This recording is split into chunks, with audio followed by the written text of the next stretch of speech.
toujours un leader dans une équipe. Le leader n'est pas forcément la personne qui a créé le projet, ou qui a mis sur pied le projet, ou qui a été à l'origine du projet. Pas forcément. Le leader, ça doit être la personne qui a la possibilité d'effectuer la dictature par l'excellence. Qu'est-ce que j'appelle la dictature par l'excellence?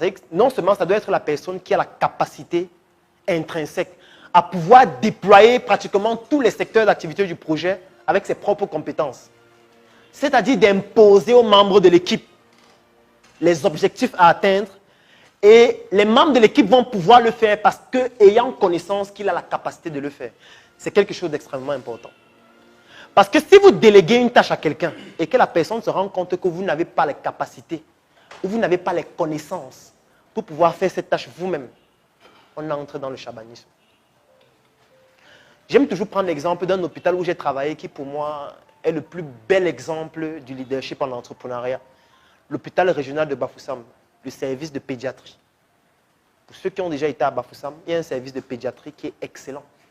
Le responsable de ce service de pédiatrie, c'était un de mes enseignants. J'en parle même dans un de mes livres. Il s'appelle le docteur Nga. C'est un pédiatre.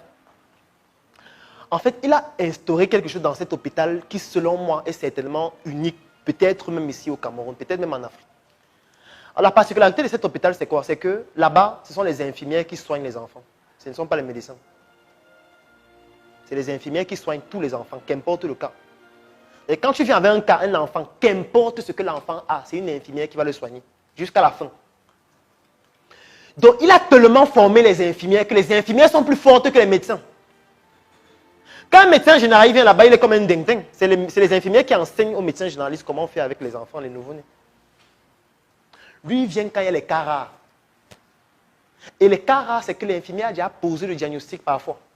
Elle a déjà commencé la première prise en charge. Et lui vient juste dire que non, en fait, dans ces cas-là, voilà ce qu'il faut faire, voilà ce qu'il faut faire. Il part. Ce qui fait qu'il n'est même presque jamais là. C'est ça qu'on appelle le leadership. Le leadership, c'est la capacité à pouvoir transformer les membres de son équipe et en les faire progresser en compétences. Le leadership, ce n'est pas que c'est toi le plus fort. Et chaque jour, on va dire, hey, le gars, il est fort, il est fort. C'est un gars